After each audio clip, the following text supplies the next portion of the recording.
Hello friends, कैसे हो आप। मेरा नाम है सैफ अली और मज़ेदार केमिस्ट्री की क्लास में आपका वेलकम है।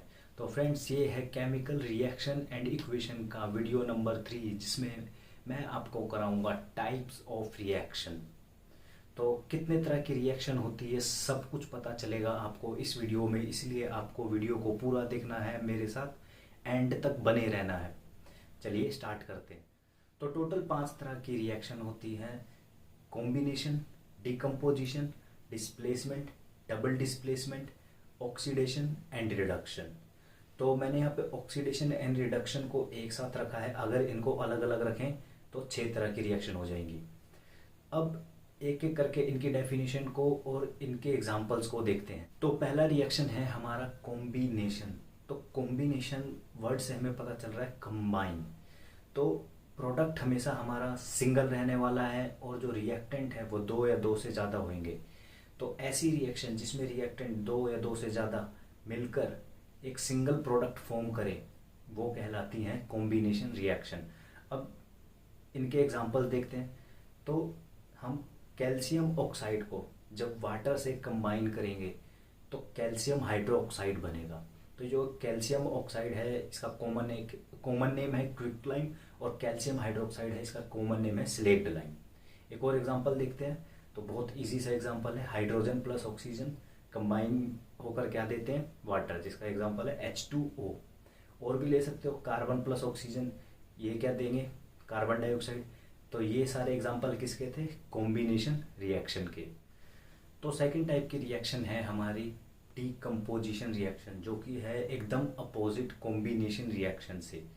तो कॉम्बिनेशन रिएक्शन के केस में रिएक्टेंट हमारे 2 या 2 से ज़्यादा रहते थे। इसके केस में प्रोडक्ट हमारे 2 या 2 से ज़्यादा रहेंगे और रिएक्टेंट हमेशा एक रहेगा।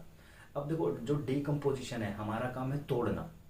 अब तोड़ेंगे हम, तो तुड़ाई जो हम करेंगे वो हम हीट से भी कर सकते हैं, वो हम लाइट से भी कर सकते हैं, वो हम इलेक्ट्रिसिटी से भी कर सकते हैं। तो हीट के, लाइट का और इलेक्ट्रिसिटी का, इन तीनों का अलग अलग एग्जाम्पल है। चलो एक एक करके मैं आपको एग्जाम्पल देता हूँ। तो सबसे पहले बात करते हैं डिकम्पोजिशन बाय हीट। तो देखो, हीट के केस में बहुत अच्छा सा एग्जाम्पल है। ये आपसे एक बार टकराएगा जरूर, जब भी मैम टेस्ट लेगी या पूछेगी जरूर।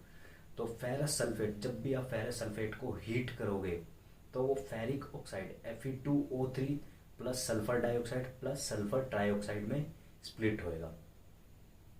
अब एक और अच्छा सा एग्जांपल ले लेते हैं। जब भी हम कैल्शियम कार्बोनेट को हीट करेंगे तो calcium oxide plus carbon dioxide gas release होएगी। अब डिकम्पोजिशन बाय लाइट। तो लाइट का सेंस है यहाँ पे कि ये वाली नहीं, बल्ब वाली लाइट नहीं। तो यहाँ पे लाइट का सेंस है सूरज वाली रोशनी। तो एजीसीएल को जब भी हम सूरज की रोशनी में लाएंगे तो वो सिल्वर और क्लोरीन गैस में स्प्लिट हो जाएगा। एक और एग्जांपल ले लेते हैं इसका, एजीबीआर। तो एजीबीआर को भी जब भी आप वो लाइट में एक्सपोज करोगे तो वो सिल्वर प्लस ब्रोमीन में स्प्लिट हो जाएगा। अब डीकम्पोजिशन बाय इलेक्ट्रिसिटी। तो इसका बहुत अच्छा एग्जांपल है वाटर।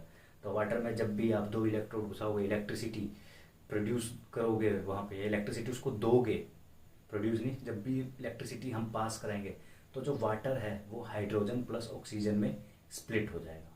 तो थर्ड टाइप की रिएक्शन है हमारी डिस्प्लेसमेंट रिएक्शन। तो डिस्प्लेसमेंट रिएक्शन में क्या होता है कि एक highly reactive element less reactive element को हटाकर खुद उसकी जगह पर बैठ जाता है। जैसे कि क्लास में क्या होता है कि जो एक स्ट्रॉन्ग बच्चा होता है वो हमेशा क्या करता है, उसको अगर जहाँ पर बैठना होता है तो वो देखेगा वीक बच्चे के पास जाएगा, उसको कहेगा चल अब हट, अब मैं यहाँ बैठूंगा।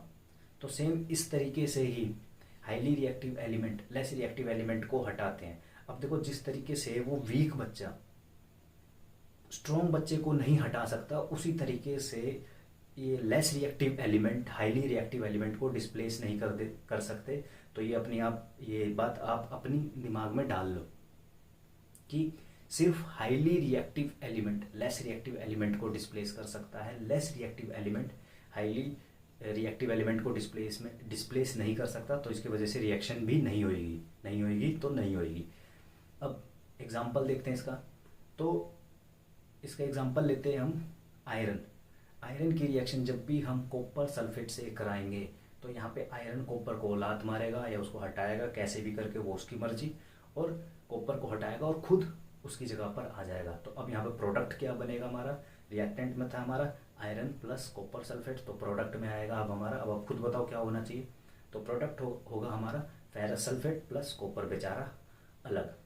अब कॉपर सल्फेट में से सिर्फ आयरन ही कॉपर को नहीं निकालता, इसकी एक और एस्टेसी करता है जो कि है जिंक।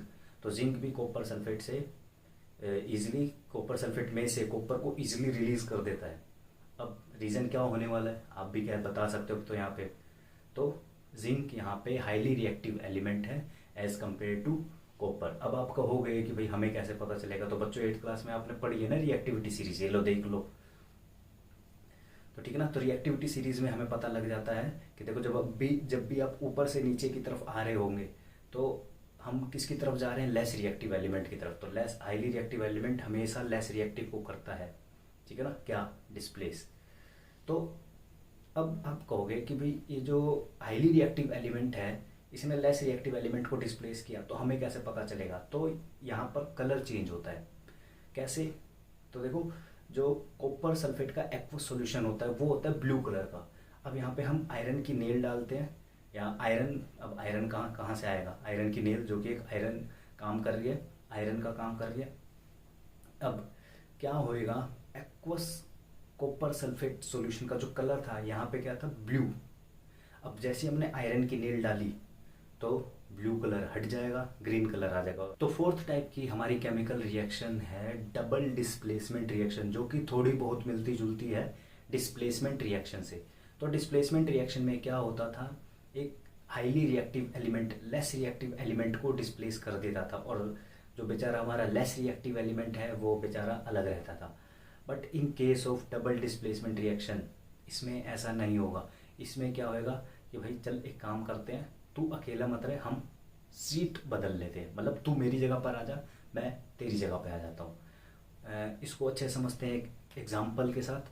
तो जब भी हम सोडियम सल्फेट की रिएक्शन बेरियम क्लोराइड से कराएंगे, और यहाँ पे ये दोनों एक्वस सॉल्यूशन के फॉर्म में है, सोडियम सल्फेट का एक्वस सॉल्यूशन और बेरियम सल्फेट का एक्वस सॉल्यूशन को जब भी मिक्स करेंगे, तो अब देखो यहाँ पे अदला बदली होगी। अब यहाँ पे अगर आपको और अच्छे से समझना है तो यहाँ पे अदला बदली किसकी हो रही है, आयंस की हो रही है।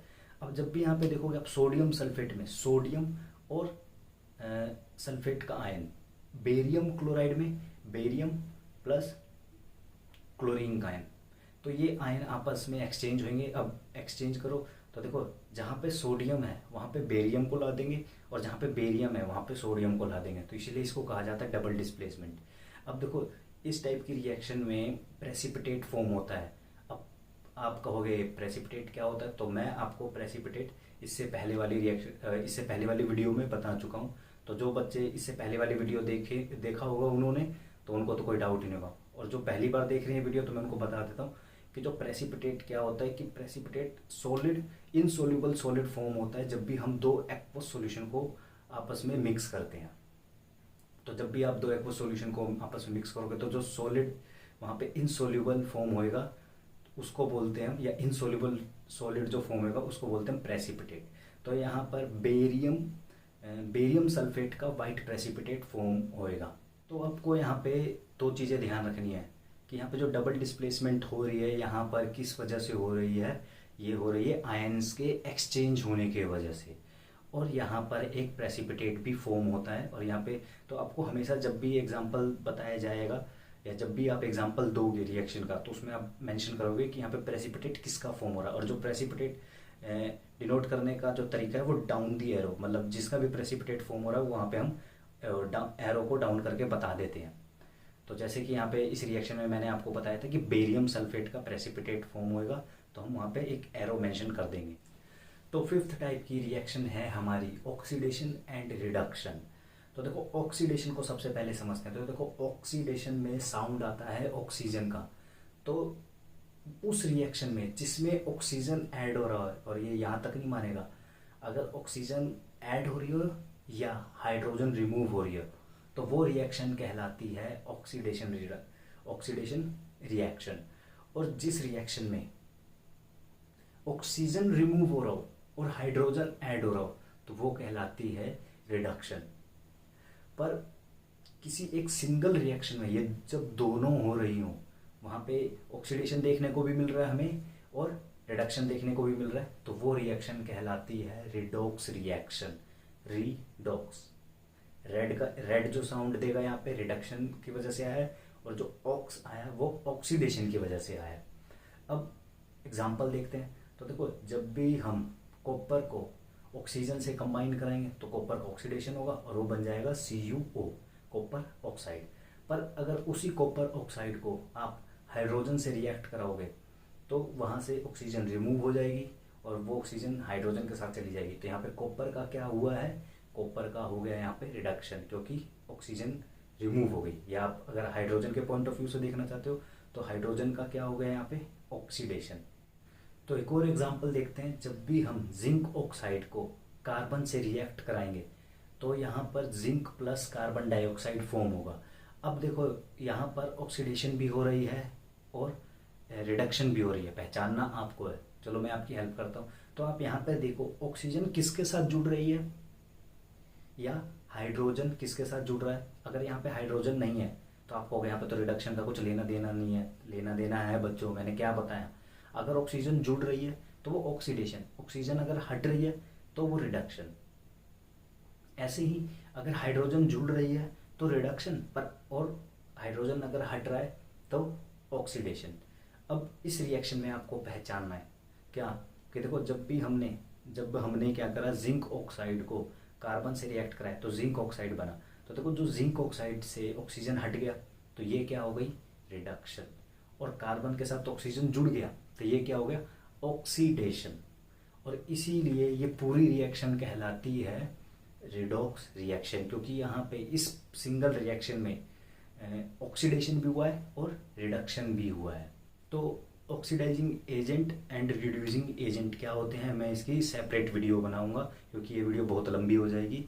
तो फ्रेंड्स, आई होप मैंने आपको जितना भी समझाया आपको अच्छे से आया होगा और आपको वीडियो भी पसंद आई होगी। तो वीडियो अगर आपको पसंद आई है तो प्लीज़ वीडियो को लाइक करें। कोई भी डाउट है तो कमेंट करो ना। और अगर अभी तक आपने हमारे चैनल को सब्सक्राइब नहीं किया तो प्लीज़ चैनल को सब्सक्राइब कर दो, क्योंकि बहुत अच्छा लगता है और मोटिवेशन मिलती है।